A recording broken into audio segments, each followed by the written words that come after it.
As I'm sure you're no doubt aware, Create Aeronautics was recently publicly released, and because of that, it has gone super viral. And I decided to go ahead and try my hand in it because I actually wanted to go ahead and play around with it as well. And we're going to be taking a look at two vehicles that I have actually made myself using the mod. I made a land vehicle and I made an airship, and I just want to give a very quick disclaimer. This is not going to be a build tutorial. It's just going to be a very brief showcase of what I actually managed to accomplish. If you can figure out how to build these yourself, you're more than welcome to. But I want to go and showcase what I managed to accomplish with this mod so far.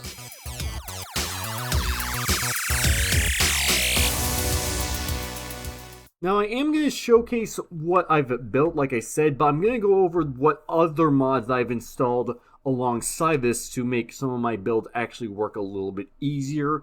And the first one we're going to be taking a look at is my quad bike. And I've been debating what I actually want to call this, but that I think is probably the closest I've got. And for this, I've actually also ended up installing Petrol's Parts and Create Connected. And it's going to be a little bit difficult to see, but right here I have an inverted clutch, which is a normal clutch, except, well, the redstone is inverted, so there's that. And I have Petrol's Parts, which allows these planetary gears, and this central gear, which, I'm going to be honest, this central gear was originally going to be a wheel by itself. Apparently, Aeronautics does not know how to do that, so that is kinda on me. So I'm going to go ahead and show you guys how this works. And let me just close the door, because not like it really matters. But if I go in here, I can go ahead and drive. It's not the fastest thing in the world, but it works. And the turn radius was absolutely horrendous initially, so I had to have all four wheels turn. But I can go forward, I can go backward. Oh right, okay, world save was being a little bit weird. But regardless, yeah, this is what happens. So now, if I were to hold space, I actually shift into a faster driving mode. If I were to go into shift, it's going to slow me down. So it technically has 3 driving speeds. The thing is that it's manual, but regardless, it works incredibly well. It is all-wheel drive, by the way. I do want to mention that. So I'm going to go ahead and go into grid mode and show that off very quickly. Now, getting out of here is a little bit annoying. I'm going to admit that. So if I grab you, and I'm going to go ahead and jump out of here. Yep, getting out of here is a little bit finicky. So if I were to pick you up and freeze you. So yeah, it is all-wheel drive, and the center cog does end up spinning alongside, and it spins in the exact same direction. It's not a complicated build, but it did take a while to actually get it to work. It is pretty complicated in that regard, but I am happy with the result. I will say, when I built this, drive-by-wire was not updated. So yeah, that's why I'm not using drive-by-wire for those who were asking, because I built this before drive-by-wire was updated. I might fix that later. I'm not entirely sure yet.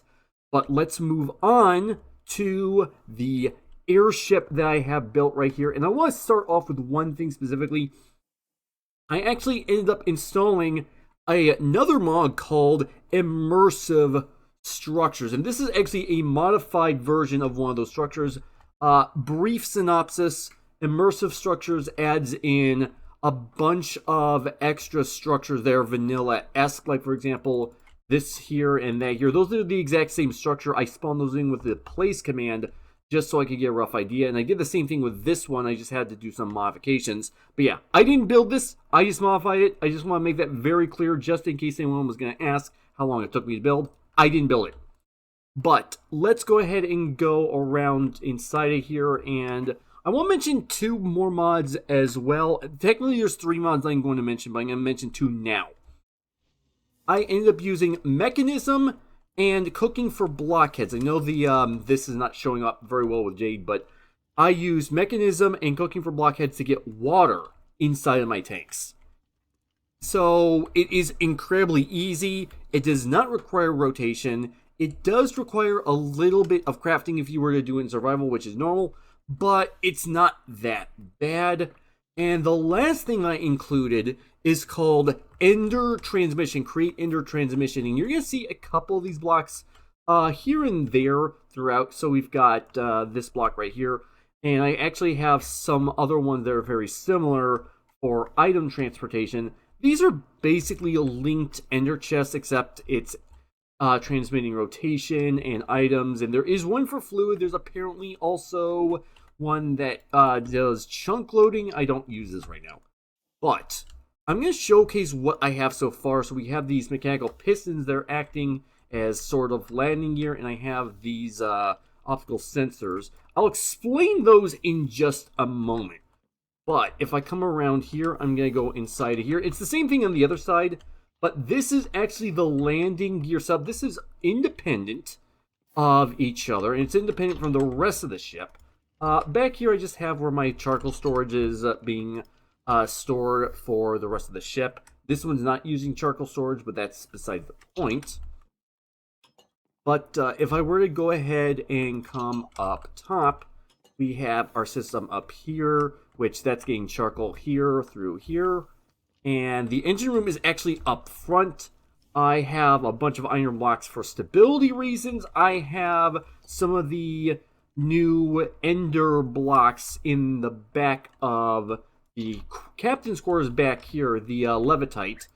Those are there for the exact same reason. It was tilting heavily without any of those blocks, and I was trying to balance it out. Trust me, it was bad. It was really bad.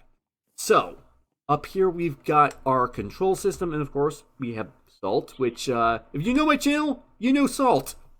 But let's go ahead and get this started. So I'm going to set this and turn that on. And I don't know if this is going to need yet. It's running that just fine, which is good. I'm actually going to reduce this to about 5 for now, or 10 technically. So what I'm going to do first, let's go ahead and set this to around 8. And this is going to take time to actually get some altitude, but this is where the mechanical pistons come into play. It's just gonna take time to heat up the balloon because it was completely off. But one thing to note is that landing gear is 100% automatic, and that is, yep, there we go. So now we're lifting off, and that landing gear should go ahead, yep, it is retracting.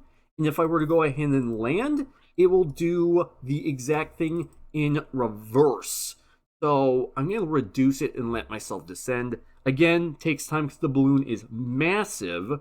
It's not as big as some balloons that I have seen, but it is working pretty well for this. So let's reduce it by a couple more. That should give us some reduced height rather quickly. One thing I did notice is that descending apparently does cause the ship to go backwards a little bit, but it's not terrible. But yeah, as you can see, the landing gear automatically extended. And I'm going to go ahead and very quickly show you how that works before I go with the rest of the controls. It's nothing complicated. It's actually relatively simple as far as the mechanics in Redstone are concerned. So we just have some sequence gear ships, which are going into the optical sensors. Basically, when it detects anything within 15 blocks, it will power the hopper, and I went with the hopper because it was silent. The observer will detect it, and the sequence gear shift will detect it. So if I were to go ahead and retract this, and it seems like it's having a little bit of weirdness going on, but it should, in theory, do that. But it is all 100% working. And I'm wondering if the fact that I went in here, it kind of broke it slightly. Not terribly, but it did. But yeah. So that's how the landing gear works. When it detects blocks, it automatically retracts and extends. That is the one thing that I am the most proud of. I am not even going to lie. I'm super proud of that alone. So I'm going to go ahead and set this to about 10 again.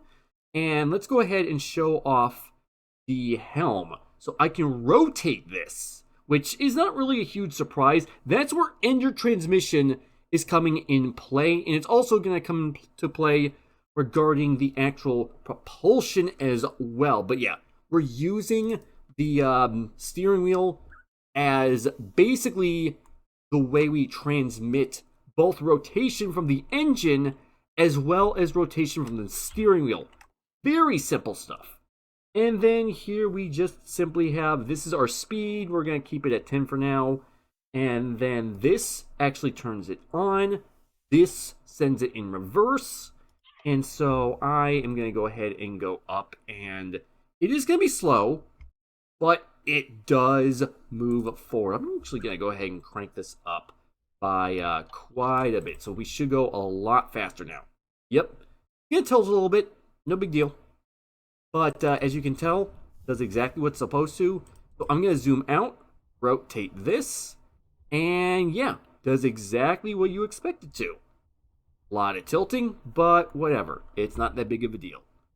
But yeah, it works flawlessly. It is so good. I'm going to go ahead and kill power for now.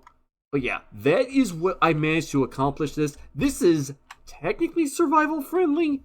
Obviously, this would take forever to build unless you were to just go ahead and replace that on its own with the multitude of envelopes. I did hollow it out a lot because it was very square on the inside.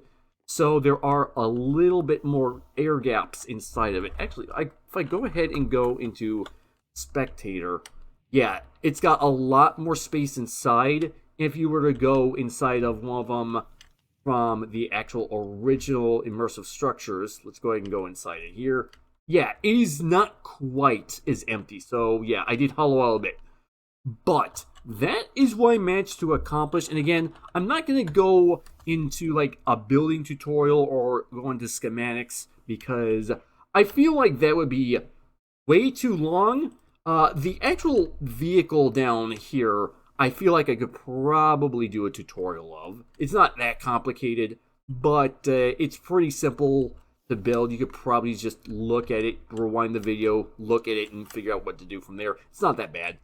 But regardless, that is what I managed to accomplish so far. Nothing super complicated, nothing fancy, but it is incredibly useful. So hopefully you guys did, of course, enjoy. If you did, make sure that like button if you want more. Make sure that subscribe button for future content. But yeah, with that, I will see you guys later.